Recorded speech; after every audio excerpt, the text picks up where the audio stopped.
Hello guys, कैसे हो आप सभी का स्वागत है आज के हमारे इस वीडियो के अंदर। आज हम बात करने वाले हैं रेलवे एएलपी और टेक्नीशियन की जो वैकेंसी है 2022 में क्या आ सकती है और इसका एलिजिबिलिटी क्राइटेरिया क्या रहने वाला है।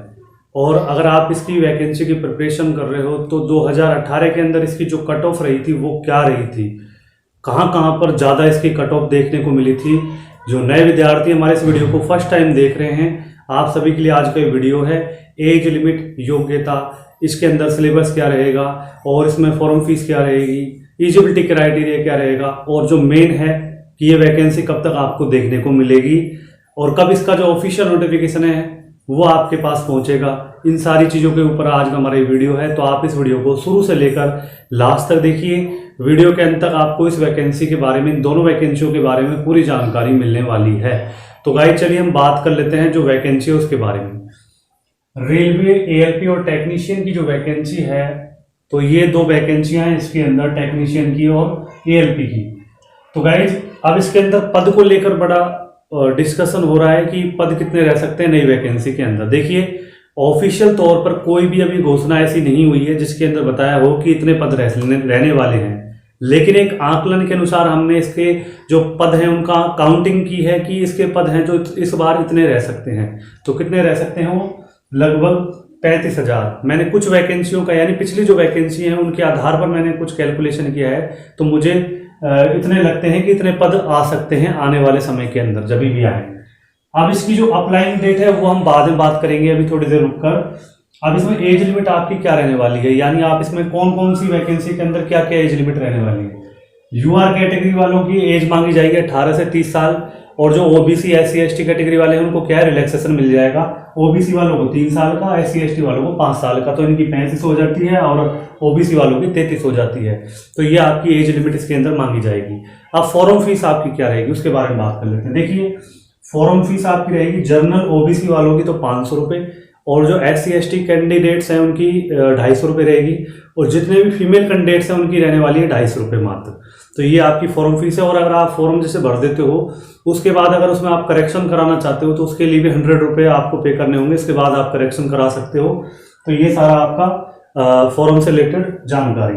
अब गाइस इसके अंदर एलिजिबिलिटी क्राइटेरिया क्या रहने वाला है, कौन कौन इस वैकेंसी को फॉर्म को अप्लाई कर सकते हैं। तो गाइस ये ज़्यादातर कमेंट भी आते हैं आपके कि इस वैकेंसी को कौन अप्लाई कर सकता है। देखिए, डिग्री की है, डिप्लोमा किया हुआ है या 10th प्लस ITI कर रखा है, तो आप किसके लिए फॉर्म अप्लाई कर सकते हो। तो आप एएलपी की वैकेंसी के लिए फॉर्म अप्लाई कर सकते हो। इसके लिए डिग्री होना चाहिए आपके पास, डिप्लोमा होना चाहिए या फिर 10th प्लस ITI होना चाहिए एएलपी की वैकेंसी के लिए, ठीक है। अब जो टेक्नीशियन की वैकेंसी है उसके लिए क्या होना चाहिए, उसके लिए आपके पास 12th होनी चाहिए, और वो भी साइंस और फिजिक्स के साथ आपकी होनी चाहिए, तो ही आप किसके लिए, टेक्नीशियन की वैकेंसी के लिए फॉर्म अप्लाई कर पाओगे। ये आपका सारा रहने वाला है एलिजिबिलिटी क्राइटेरिया। सिलेक्शन प्रोसेस आपका रहने वाला है CBT 1 होगा, उसके बाद CBT 2 होगा, और फिर जो एएलपी की वैकेंसी उसके लिए साइको टेस्ट भी होता है, और जो टेक्नीशियन की वैकेंसी उसके लिए CBT 2 के अंदर ही उनका सिलेक्शन दे दिया जाता है मेरिट के आधार पर। देखिए, अब CBT 1 की हम बात कर लेते हैं। CBT 1 में आपका क्या रहने वाला है।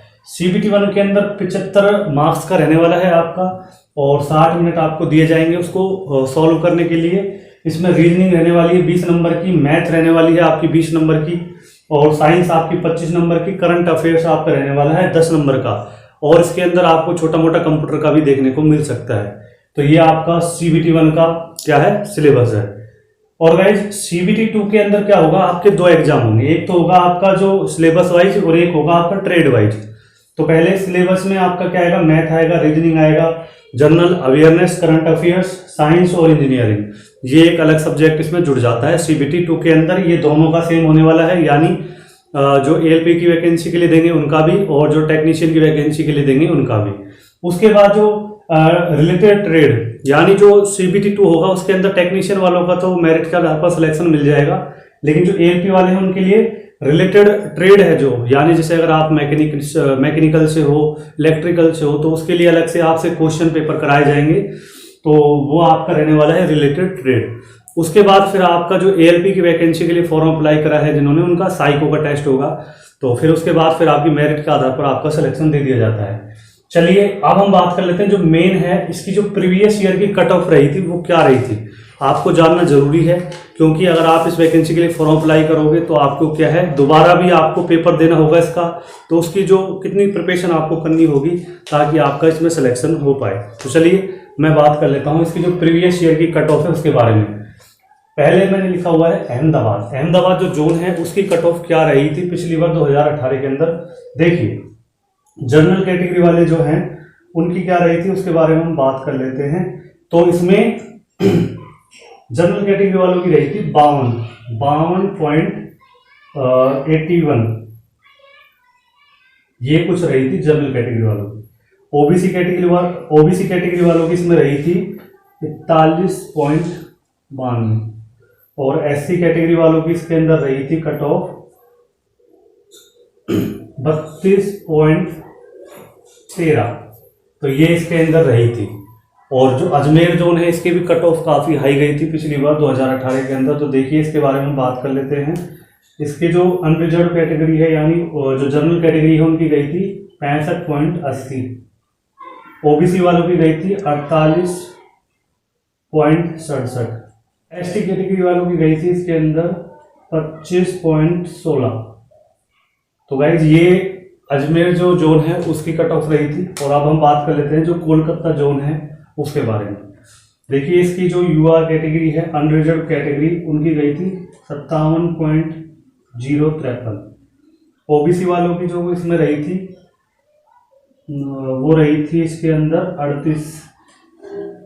एससी कैटेगरी वालों की इसके अंदर रही थी 33.10 और जो एसटी कैटेगरी वाले हैं उनकी रही थी इसमें 25। तो इसमें ये आपकी कट ऑफ रही थी 2018 के अंदर।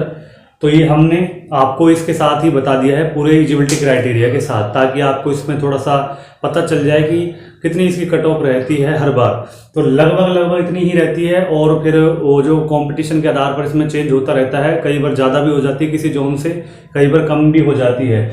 ज़्यादातर ये जो जोन्स हैं मैंने 3 ही बताए हैं। अगर आप कमेंट करोगे तो मैं सारे जितने भी जोन्स हैं उनके बारे में आपको कट ऑफ के बारे में बता दूंगा। तो ये लगभग वो जोन है जिनके अंदर किसी में कट ऑफ कम है और किसी में थोड़ी बहुत ज़्यादा है। तो आपने देख ही ली होगी सारी। तो ये आपकी प्रीवियस ईयर की कट ऑफ रही थी 2018 की।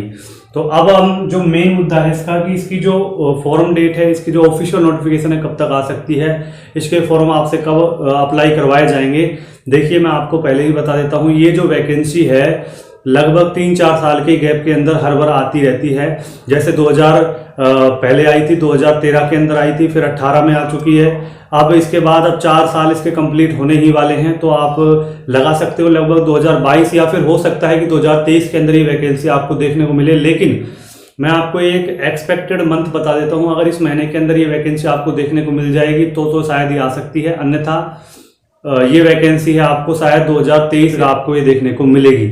चलिए हम बात कर लेते हैं। देखिए ये जो मंथ मैं आपको बता रहा हूं मई या फिर जून, क्या है इन दोनों मंथों के बीच में आपको इसके बारे में कोई ऑफिशियल जानकारी नोटिफिकेशन वगैरह आपको देखने को मिल सकता है। अन्यथा ये जो वैकेंसी है फिर क्या है 2023 के अंदर जा सकती है। तो ये कुछ जानकारी है। तो गाइस जैसे भी कोई लेटेस्ट अपडेट आएगा इस वैकेंसी के रिगार्डिंग, कोई ऑफिशियल जानकारी आएगी तो हम आपके साथ शेयर करते रहेंगे समय समय पर। अगर आपको ये वीडियो अच्छा लगा है, नॉलेजेबल लगा है, तो आप इस वीडियो को लाइक जरूर कर दीजिएगा। उसके साथ ही आप हमारे इस यूट्यूब चैनल से जुड़े रहें ताकि जब भी कोई लेटेस्ट अपडेट आए तो हम आपके साथ शेयर करें और वो आप तक पहुंचे और फिर उससे आप बेनिफिट ले सकें। चलिए अब तक के लिए धन्यवाद।